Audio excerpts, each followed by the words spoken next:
read the actual passage straight through. That isn't what my intent was this morning, but we're buying time. Right. So, if you have your Bibles, open to Mark chapter 5. We try to bring IT people from all around the country. We brought some over from Hawaii, and then we brought one in from the Philippines, and I made presentations absolutely everywhere in the world. In my position, you kind of reboot and something will happen, right? But apparently not. Okay. We'll give you a little bit of a recap here in a minute, but let's go ahead and we're going to pick up on chapter 5, verse 21. And we've really got kind of an interesting story here. I might call it a sandwich story. So we're going to start out with this guy named Jairus. And Jairus is the right way to pronounce it. I looked it up. I was going to show you how I learned how to pronounce it and so forth, because there's a little YouTube guide that I go to. And any biblical name whatsoever, and I know that some of us struggle with biblical names. Actually, some of us struggle with English sometimes when I'm spot talking real quickly. And so what I do is I go out to this guy, and he's actually a French winemaker, which makes him very, very interesting. He has a very interesting accent and so forth, but he actually focuses on not only biblical names and biblical phrases and so on and so forth, but he also does all of these different wine names as well. It's kind of strange, I thought, but nonetheless, it has worked really, really well for me. So if you ever go out and say, hey, how do you pronounce the name Jairus? Or you type that into YouTube, you'll actually find this guy. I mean, you can type in Yahweh, you can type in anything else, or Rubabel, or anybody else under the sun, and he will repeat it to you and tell you how to say it. Okay, back to common sense. So we are looking at the sandwich idea. We've got Jairus' daughter talked about, and Jairus himself is coming to Jesus, and he's pleading with him to come to his house to take care of his daughter. Then right there in the middle, we've got a lady, a woman with a disease. And so Jesus kind of gets, I won't call it sidetracked, but he takes his attention from where Jairus is at and walking through town toward his place, and he's now focused on this woman that's come.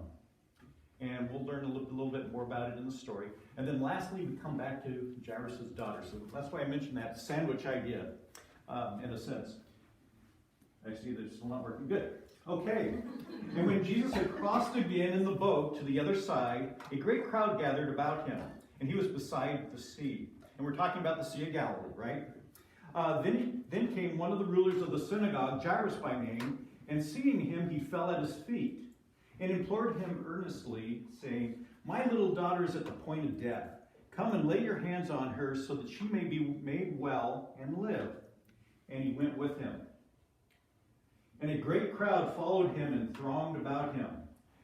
And there was a woman who had a discharge of blood for 12 years, and who had suffered much under many physicians, and had spent all that she had, and she was no better, but rather grew worse. She had heard the reports about Jesus and came up behind him in the crowd and touched his garment. For she said, "If I touch even his garments, I will be made well." And immediately the flow of blood dried up, and she felt in her body that she was healed of her disease. And Jesus, perceiving in himself that power had gone out from him, immediately turned about in the crowd and said, "Who touched my garments?" And his disciples said to him, "You see the crowd pressing around you, and yet you say, 'Who touched me?'" And he looked around to see who had done it. But the woman, knowing what had happened to her, came in fear and trembling, and fell down before him and told him the whole truth. And he said to her, "Daughter, your faith has made you well. Go in peace and be healed of your disease." While he was still speaking, there came from the ruler's house some who said, "Your daughter is dead. Why trouble the teacher any further?" But overhearing what they said, Jesus said to the ruler of the synagogue, "Do not fear, only believe." And he allowed no one to follow him except Peter and James and John, the brother of James. They came to the house of the ruler of the synagogue, and Jesus saw a commotion, people weeping and wailing loudly. And when he had entered, he said to them, "Why are you making a commotion and weeping? The child is not dead, but sleeping." and they laughed at him. But he put them all outside and took the child's father and mother and those who were with him, and they went into where the child was. Taking her by the hand, he said to her, Talitha Kumi, which means, little girl, I say to you, arise. And immediately the girl got up and began walking, for she was 12 years of age. And they were immediately overcome with amazement. And he strictly charged them that no one should know this, and told them to give her something to eat.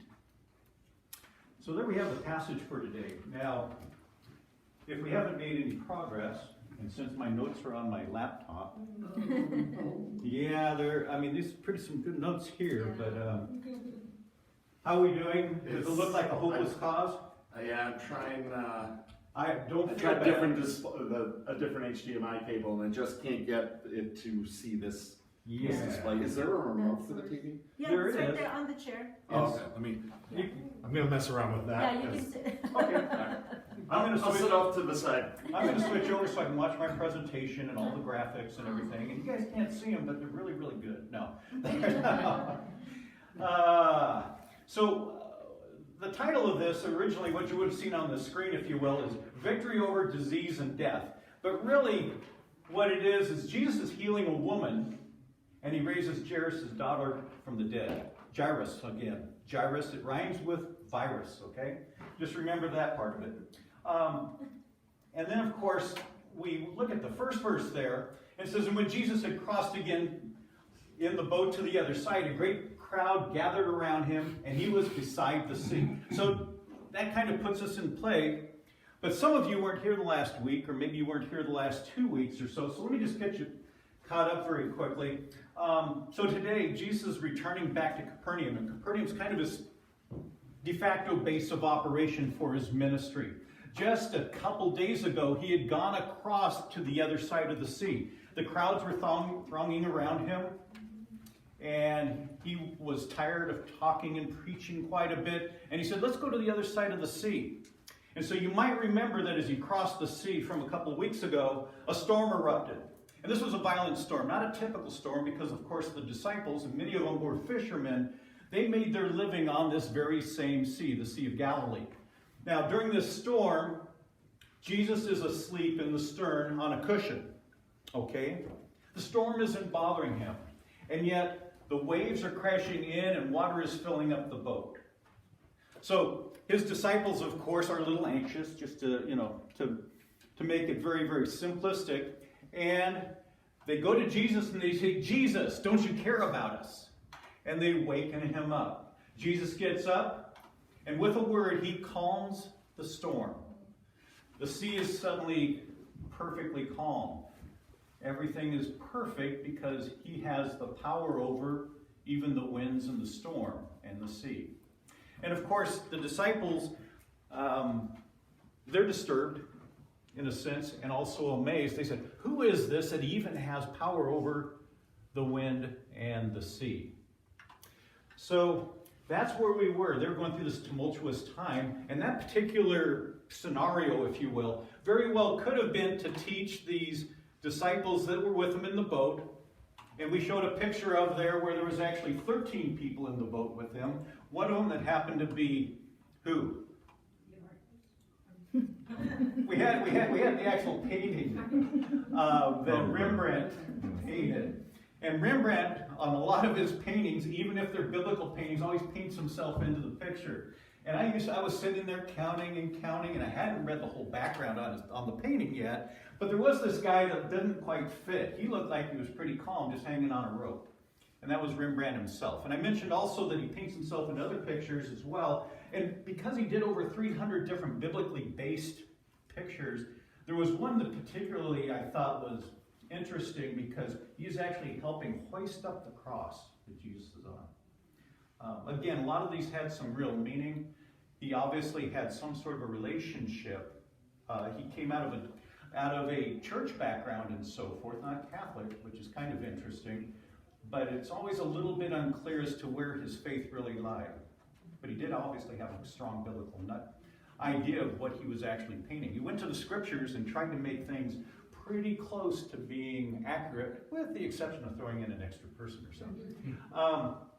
So anyway, he gets to the other side of the sea, and who greets him? Oren talked about it last week. He's crossing the sea, and he's going from the Jewish area into a Gentile area. He gets there on the shore and so forth, and who greets him? A demon. Yeah. And what's that demon's name?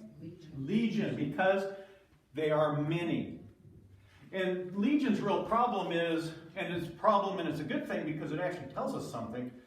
He says, Jesus, we know who you are. Don't throw us into the abyss. Now, it's great that the demons, these fallen angels, they actually know their predicament. They know their future. And it's interesting that it didn't take Jesus to preach a sermon there, but the demons know who he is. And so they plead with him, don't cast us into the abyss. What about throwing us into those pigs over there? Now, again, we're in a Gentile area, obviously, because there wouldn't be herds of pigs up on the hill. Jews didn't have anything to do with pigs. And it's very possible that even this demon-possessed man was a Gentile. You know, you have to remember that Jesus wasn't just going to his chosen people, Israel. There were times when a centurion came to him. He said, hey, my servant is sick. You just say the word and he'll be well. And Jesus commented about it. He said, not such faith do I see even in Israel. This centurion has faith. And he actually goes in and he talks a little bit about people are going to come from all parts in all areas, not just referring to the Jews themselves. They're going to sit at the table with Abraham and so on and so forth. Okay, so pigs get into the swine. What do? Jump in the water. Jump off the cliffs into the water. Now, these are the same cliffs, kind of that Golan Heights. And if you're familiar with what I showed you on the screen, when the screen used to work a couple of weeks ago, that there was the Sea of Galilee, and on one side there's these cliffs, and the storms that usually would pick up, there's been a good history of having violent storms there.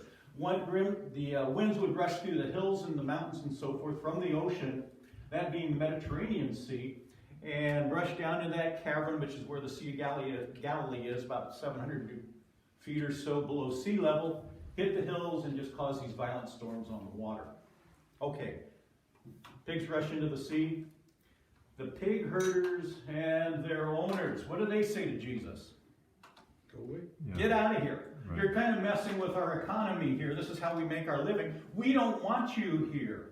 Now, Jesus had just left an area where throngs of people were coming to him. And why were they coming to him?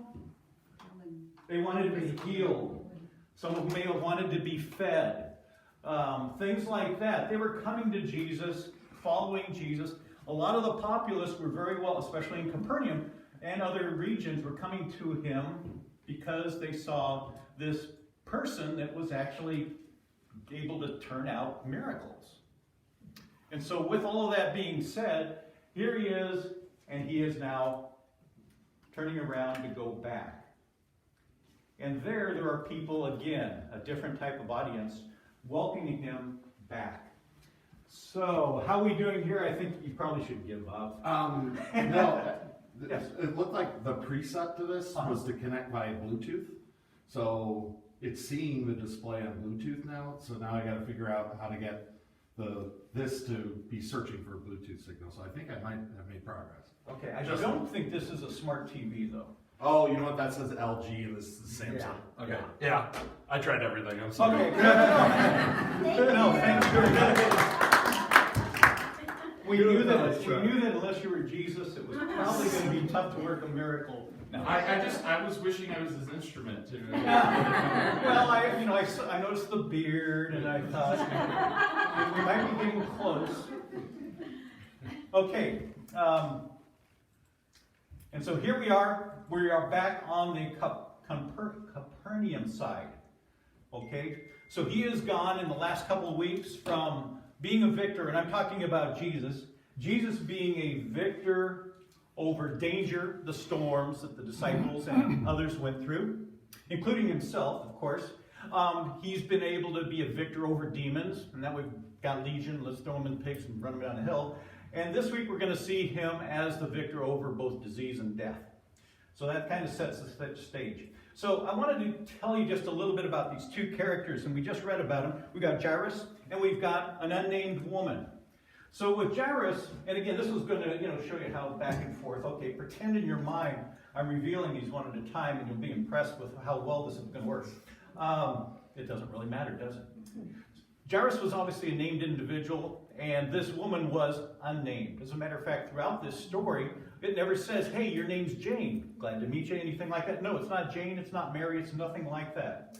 Jairus was a ruler of a synagogue, and because he was a ruler of the synagogue, most likely he was wealthy. He was well off. This woman with the illness, she was desperate and destitute.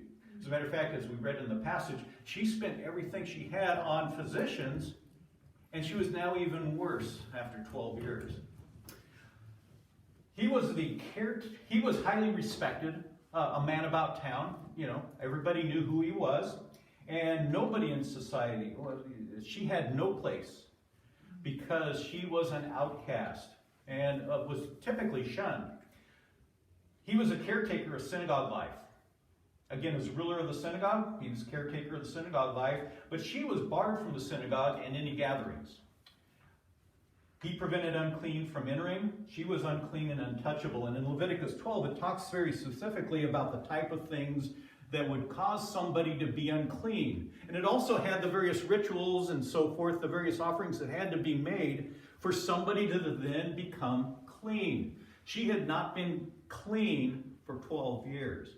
And if anybody knew her in town, they would have thought of her as being, let's avoid her. She is unclean. So she's not welcome in the synagogue.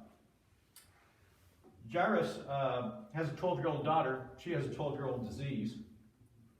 And you'll see Jairus where he is publicly leading Jesus to his home, where she is stealthily, secretly following Jesus in the crowd. So we have really the antithesis of Jairus when we have this woman.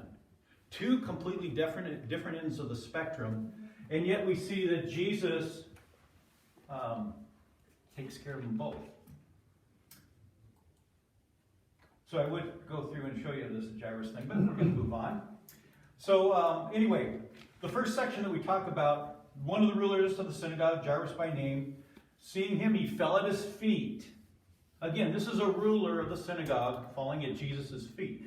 Now, Jairus probably had relationships. If he wasn't a Pharisee himself, he certainly had relationships and had dealings with the Pharisees. He was certainly aware of the problems that the Pharisees had with Jesus. But he's at a point now where it really doesn't matter. He's seen what Jesus can do. As a matter of fact, his synagogue may have been someplace that Jesus had actually gone to previously, perhaps worship, perhaps even taught in his synagogue. And so with that, he was probably very familiar, not only with Jesus, but obviously had probably seen many of his miracles. If not seen them himself, he certainly had heard of them. So he is now reaching out to Jesus, falling on his knees, and imploring Jesus and saying, my little daughter, 12 years old, my little daughter is at the point of death. Come lay your hands on her so that she may be made well and live. He knows what the outcome is if Jesus is involved, so that she may be well and live. And of course, Jesus hesitated. And that's exactly false. He took off with them. Didn't ask any questions, didn't, wait, fill out these forms. I need to take a look at the background. No, he takes off with them. So, again, he's demonstrating some real faith in Jesus, imploring him to come and follow him to his 12-year-old daughter. And of course, this great crowd was all around him. And sure enough, this woman who had this discharge of blood for what it says is 12 years, and she'd suffered much under a lot of physicians, grew worse, etc., she is moving through the crowd. Now, she's hopefully doing that stealthily because she knows that she is unclean. She would be shunned. And somehow, and you'd see this in the picture, she reaches up and touches Jesus' robe. Now, there's a couple of different, and sometimes whether it's been Orrin or I, we've used different paintings or pictures. Of course, there wasn't any photography back then. We have no idea what it looked like. But when you put things into proper perspective, some painters do a better job than others. And some artists do it well as, they'll do an okay job. In this particular case, as he reached for Jesus' hem, robe, or tassels, and it's very possible that Jesus' robe actually had tassels. Because in Numbers it said the Israelites should be wearing tassels, and the idea behind these tassels, it showed that they were set apart for God.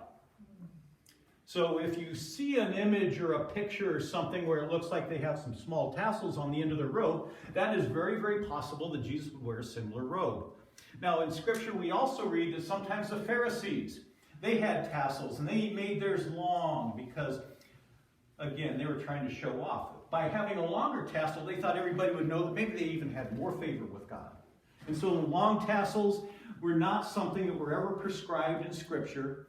It may have changed and evolved in some form of some of the Jewish law, but it's not in God's law. Numbers very specifically says that the Israelites can wear and should wear tassels to show that they were set apart from God, or for God, excuse me.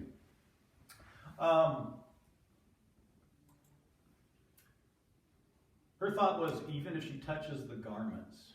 Verse 28 says, for she said, if I touch even his garments, I will be made well. And not recorded here, she does obviously touch it. It goes on in verse 29, and immediately the flow of blood, and remember the word immediately.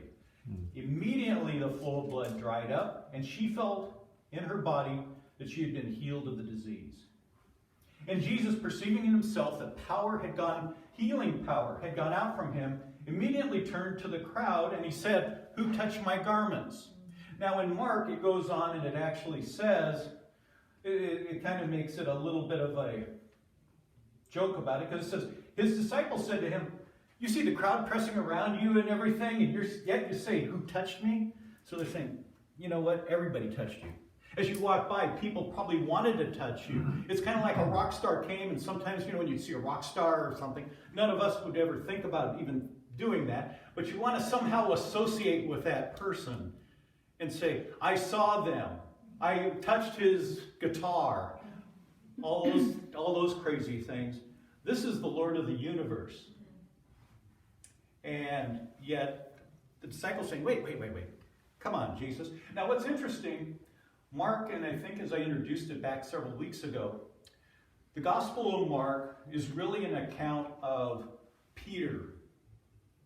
And Mark took and actually was I'll call him a disciple, but he was an understudy, if you will, of Peter, followed him around, worked with him, and he recorded all of the things that Peter wanted him to have recorded, a gospel account, if you will. In the first century, some people even thought that Mark should be referred to as the Gospel of Peter.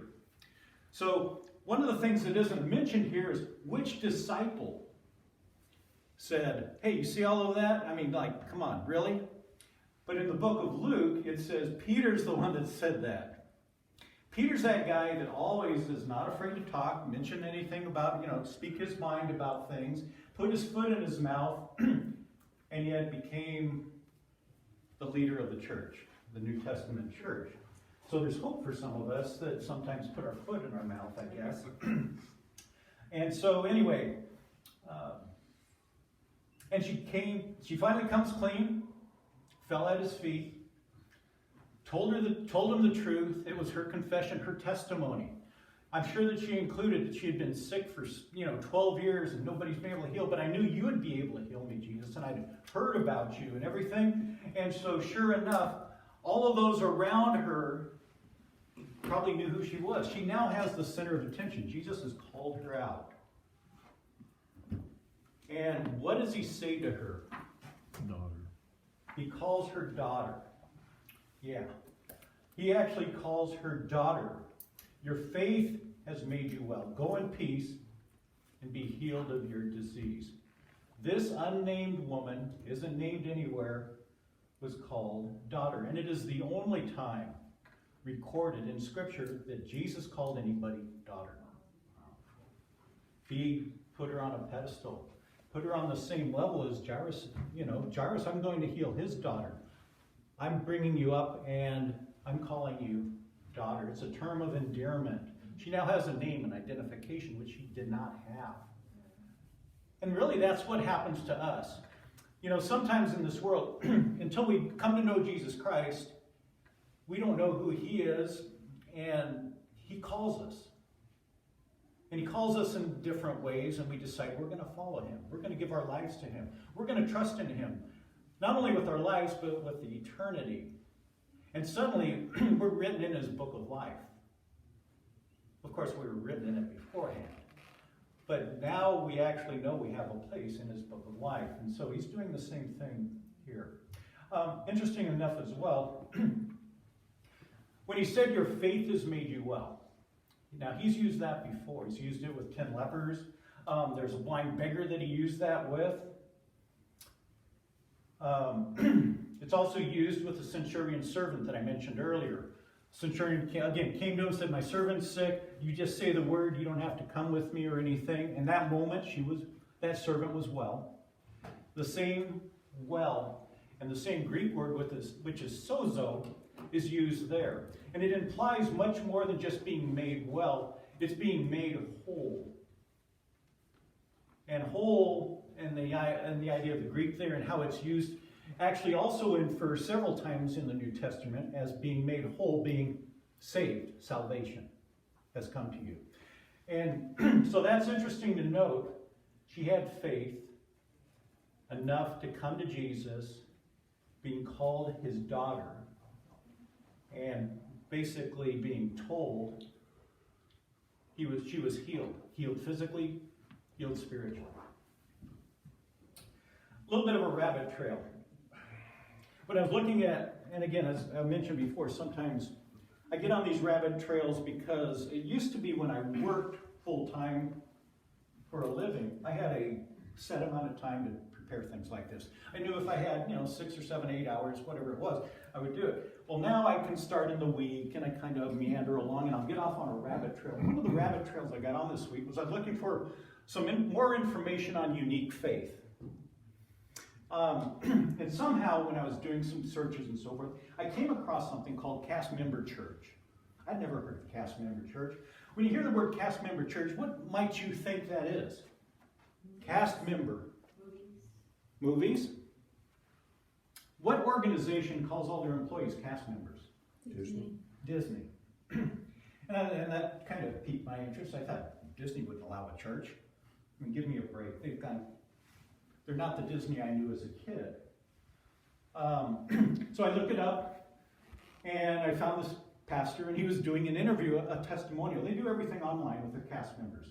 And they do different things to reach out to the cast members within the Disney parks and within the Disney organization as a whole. Disney knows about them. They're absolutely not sanctioned. They actually have a pastor, and they have an assistant pastor, and so forth, and they do things to reach the cast members, the employees of Disney. And they're sponsored by the Evangelical Free Church of the United States, which is very good. Solid organization. I was a member of a EV Free Church in California for 4 years. Chuck Swindoll, it was well known as being an EV Free pastor in Fullerton for a long time. Fullerton, California.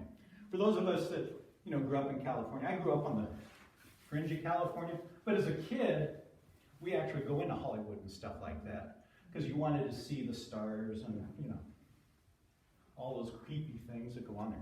So anyway, cast member church. And so he's interviewing China Phillips Baldwin. Anybody heard of her? Yes. Yeah. Well, those of us that are older didn't know that she had her own singing group and so on and so forth, which was Wilson Phillips. Two of the Beach Boys kids, and she is the daughter of one of the Mamas and Papas. Mamas and Papas, they just kind of did all sorts of oddball things. But good music, for those of us growing up in California, you like to hear California music. And I grew up in Inglewood and Hawthorne, and of course the Beach Boys were from Hawthorne, California, and so you knew, oh yeah, he lived there. Okay, big deal. But anyway, she had her testimony. And, first when you hear celebrity testimonies, you kind of think, okay, There's going to be another one of those Kardashian type of things or whatever. I listened to her testimony because he was interviewing her and so forth. And she talked about when she became a Christian. She obviously grew up in a home where her dad was a heroin addict and obviously overdosed and killed himself and so on and so forth. And her mom, who's still alive, Michelle, was the pretty one in the Mamas and Papas. And she believed in, free sex or whatever, and lived with Warren Beatty and lived with Jack Nicholson, and she moved around a lot when she was a kid. Kind of a messed up background. Yeah. Except that she had money, if you will. And so, anyway, and they got involved at some point with some guy named Charles Manson and, all of those type of things. Really hairy backgrounds and so forth. But what's interesting is she didn't do well in elementary school. When she reached middle school, she said, I want to go to another school. Well, the only other school in Beverly Hills was a private school and happened to be a Baptist private school. And Michelle told China, and that's China, Chyna, told China that if she goes there, those people might tell you about Jesus in 666. So anyway, she goes there anyway. And so her first week there, she steals something from the cafeteria. And some of the girls saw it. And they gathered about her and they said, you really need Jesus Christ in your life.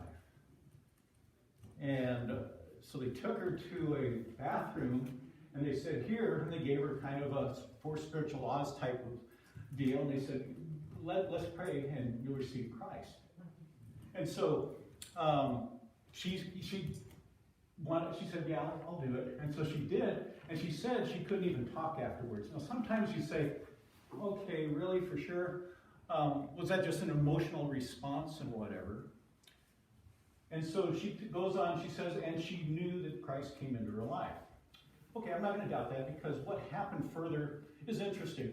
And I'm going to get off that sidetrack for a minute. But anyway, she goes on, goes back to regular high school. And after she goes through junior high, loved it, everything else, made good friendships. But she became a party girl and got into all the things that her parents were into. But she said she never did heroin because she saw that it was killing her dad. Nonetheless, she later asked Christ into her life, about the time that all of this stuff was going on with her girl band and so on and so forth. And she did recommit her life to Jesus Christ. She has a YouTube channel, which is pretty interesting. Her first one was, really well scripted and everything else. And I thought, okay, yeah, this is good. Okay, fine. And I was watching to see if she knew Jesus Christ as her Lord and Savior, and she hits all the points, and she's unashamed of the gospel. And she knew that she could reach people that none of us could ever reach. Let's face it, we don't hang out with that crowd much, do we? Which is a good thing. And of course, she married one of the Baldwin boys, which again, you got Stephen, which is a solid, very evangelical Christian, has a ministry and everything else, as well as does the acting. And then you got Alex, that hates Christians and all of those things. And anyway, and then you got Justin Bieber rolled in there somewhere because he's all part of the family. And she could talk about different people that they actually know and get together. But she wanted to do a YouTube channel because she could reach people. And so this first one was pretty good. But one of the things that she said, and I was talking, that's where this faith thing came in, was she used faith as an acronym. And I had heard this before, and I forgot all about it. It's not like the world's best acronym, if you will. But when you take the word faith and you look at the letters, she was using it as forward all issues to heaven. And she said that's what she does in her life. And I did pop around. I didn't watch much more of it. Again, only so much celebrity you can take in a day. But I popped around a couple others in her future ones, and she's very real and she's very raw about some of the things going on in her life. She has some real struggles in spite of all that. Just like all of us. She's kind of one of us, except perhaps we don't have the fame that maybe she has, and probably the audience. So anyway, that was just kind of the little paper trail. So anyway, this has all happened. She's been called daughter. She is completely healed. And Jairus is probably sitting off to the side at a certain point. By the way, that clock up there doesn't You have work, so 20 I know that she's 15 going to minutes. tell me to land the plane. You have 10 minutes. I know. Land the plane. So we're going to land the plane. No more Because, okay, so now we are back to Jairus. Imagine if you were Jairus for a minute, you come to Jesus, and he was walking with you off to his house and so forth, and we're going because we're going to take care of my daughter, and I have faith that Jesus can absolutely do it, and I am actually feeling pretty good about it. But now Jesus has been sidetracked at some level by this person with this disease, somebody that's completely different than me. It doesn't say that Jairus was tugging at it and saying, let's go, but what would you, if you were Jairus, what would you be thinking? We're wasting time. We're wasting time here. Let's go. My daughter's, she's really sick. Okay? She's really sick, Jesus. Come on, let's go. And then she sees Jesus heal him. So on the flip side, he's probably very anxious. On the other side, more confirmation that he can do absolutely everything that he says he's going to do. But suddenly people come from his house and they say, while he was still speaking, there came a ruler from the house, some who said, your daughter is dead, why trouble the teacher any further? But overhearing it, he said to the ruler of the synagogue, do not fear, only believe. Now what's interesting is in the Luke account of the same thing, he adds in a promise, and it says, not only do not fear, believe, but he goes on in Luke and says, and she will be healed. So they move on, and they're going off to the house. And so they get there, and what are they faced with? A lot of mourners. And they're wailing and carrying on and everything.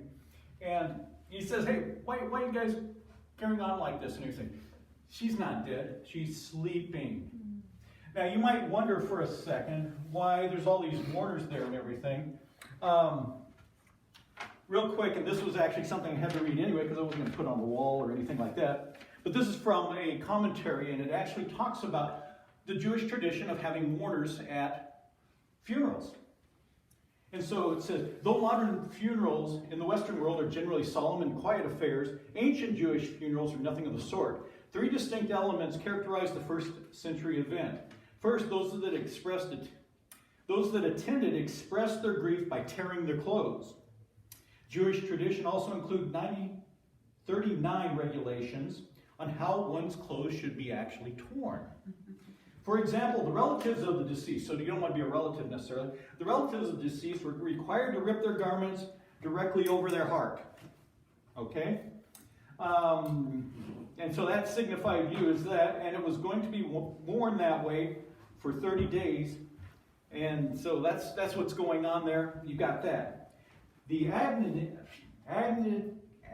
was magnified, not shrouded in silence. These were professionals who had mastered the art of howling and groaning. Their sorrowful histrionics set the mood for everyone who attended.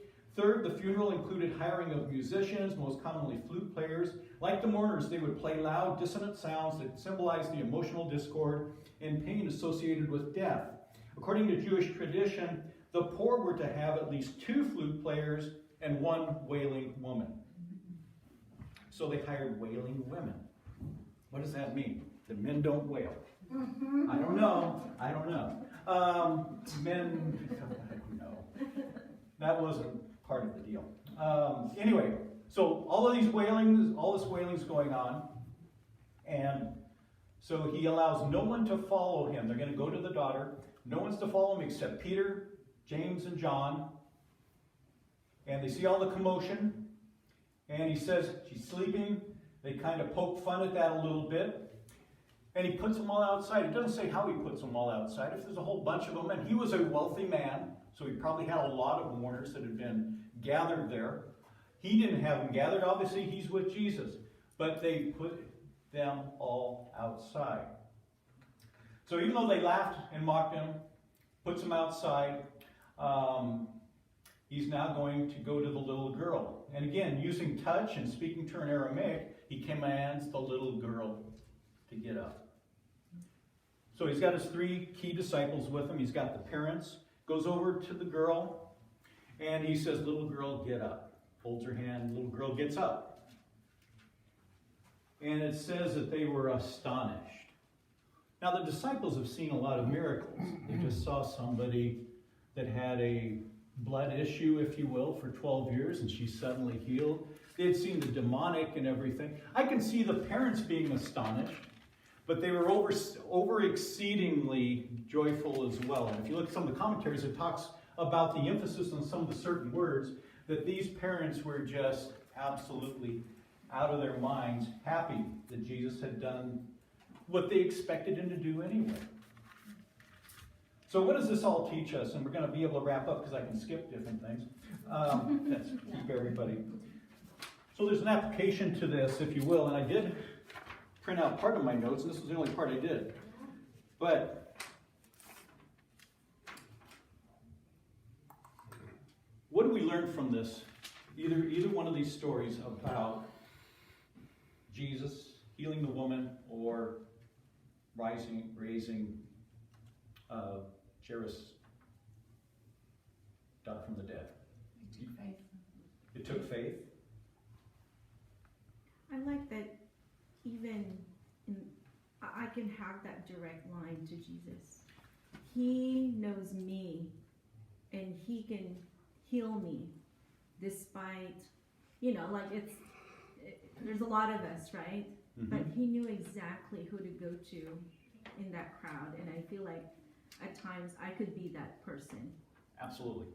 I think the level of faith is interesting. I've always thought that story as being interesting because everybody in that crowd is touching Jesus. The disciples say that.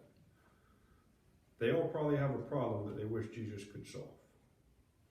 But he only feels power go out from him from one person. And he says to her, your faith made you well. To me, I think about what that says about the rest of the people in that crowd and their level of faith. Exactly.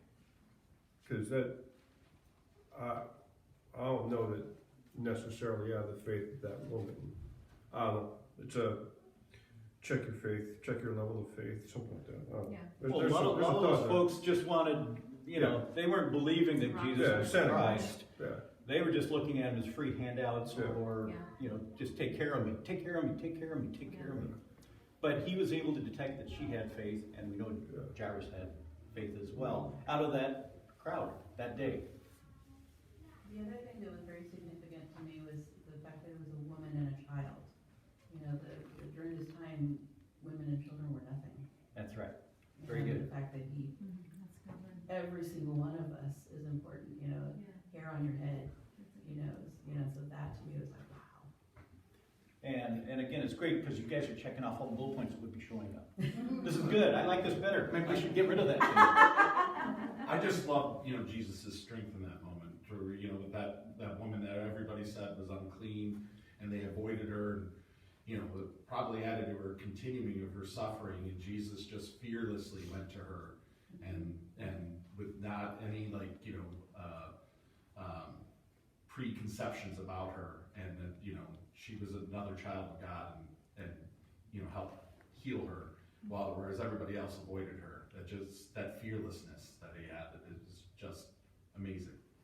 He touched her, and she was unclean to everybody else around her. Yeah. Didn't matter. Let's see, I saw another, yes. Yeah, one more, is just who we identify with individually or in that large spectrum because, from the rich to the poor, and just being able to, despite all of that, have his victory and have his healing or whatever it is that he wants you to have and be called that daughter or that of great faith, and it's just a beautiful story. Mm-hmm. Again, he's not a respecter of persons. He knows the heart. Mm-hmm. We can put on great masks, the people in our community, the people in our country, the leaders, the people in entertainment and everything else, the influencers, those social influencers, the people that run all of these social media deals, and obviously all of the tech companies. They all think they have something that's really great. Yeah, Jairus was a wealthy guy, a man about town, had a lot of influence and so forth, very powerful perhaps in Capernaum. And he went to him because, again, he had faith, and he had humbled himself. Imagine for a minute that you're one of the people that go to his synagogue, and imagine the Pharisees that obviously must have been around somewhere keeping an eye on this, and they see Jairus on his knees before Jesus. Here's a guy that's supposed to be thinking along the Pharisee line, which is, this guy's a fraud. We got to get rid of him. He's not good for business. Whatever they were thinking in their own wicked ways. And he's on his knees before Jesus, pleading with him. And everybody that saw even that, and the influence that he had, it was probably a good, positive influence. Maybe that synagogue was one of the places where the early church really took off. I don't know. So you guys have pulled out just about every bullet point I had, which is really great because let me see if there was anything you missed by chance. Just because, but you guys just about, I think you nailed them all. If I'd have thought about it, I could have read this over. Because I wasn't planning on using this, but I thought if I was going to do something here. Steve, can I add one? Absolutely. Well, I was just thinking about the power of our Savior. I mean, just someone touching his garment. He has healing powers in that way. He knew the child was dead, referred to her as sleeping, but was able to touch her and raise her from the dead. Of course, he did that with Lazarus without even touching him. And so what it makes me think about is just in our trials, how much he can help us and do the same. Yes, it's interesting, and I'll just read one of the things that I had here.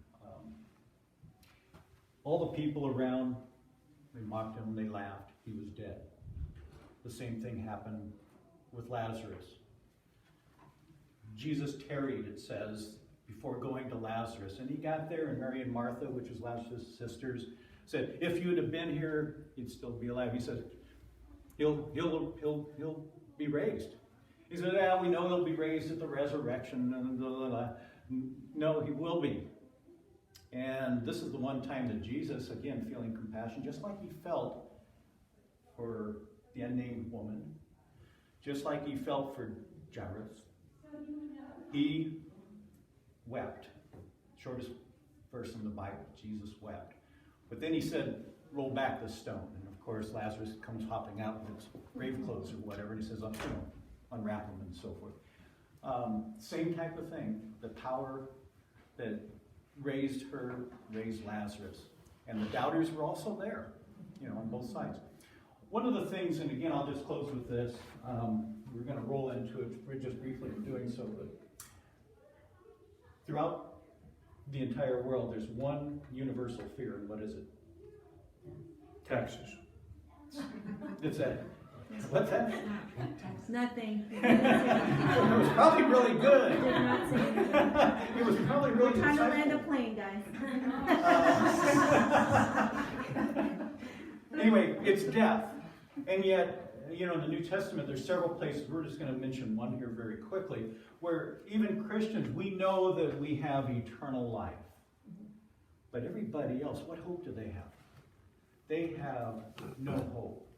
I don't care, you can say you're going to be Buddhist or Hindu or whatever, come back as a fly, come back as another whatever it might be. No, everybody just kind of turns back into the dust, and that's just the way it is. But often in the New Testament, Paul and others had to talk to those early churches because there was some angst about it a little bit. In 1 Thessalonians 4:13 and 14 it says, but we do not want you to be uninformed, brothers, about those who are asleep. Because Christians really may physically die, but we're asleep. Our souls are asleep. But our bodies are there. But we do not want you to be uninformed, brothers, about those who are asleep, that you may not grieve as others who have no hope.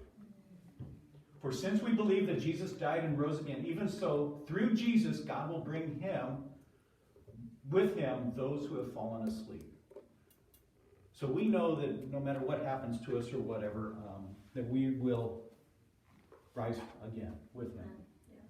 And that's the greatest hope that we actually have. Yeah. One last thing, and it's just maybe it's kind of a perfect question. You know, my wife works Texas Children's Nights, and of course she's a NICU nurse, and they just transported somebody from San Antonio. It's a little baby, obviously, because that's who they do things with. This little baby was born at 26 weeks. And that's not, you know, unusual. There's others that are much, much smaller, about the palm of your hand, sometimes really small. But nonetheless, in this particular case, her mom died of COVID right after she gave birth. And that hurts me, you know, just kind of, you know, makes even people that try not to weep. But she met the dad last night, and he has a 1.5-year-old as well. Oh, no. They may have kept the wife, they had her on machines and stuff, keep blood flowing long enough and all of those good things. And she gave birth. That was a sacrifice that, you know, in a sense she made for this child. And I said, so how's the dad? He says, you know, he's coping remarkably well. He's got some family around him. He's young. I said, how old is he? Mid-20s. But anyway, that's kind of a prayer request. Just because I just pray that he's a Christian. You know, Mona can't outwardly preach, but she certainly does a good job of it. So, anyway, it's all yours. Hey, I think you did a great job without Without all the prompts. That was really awesome. That was a really great study. Thank you so much.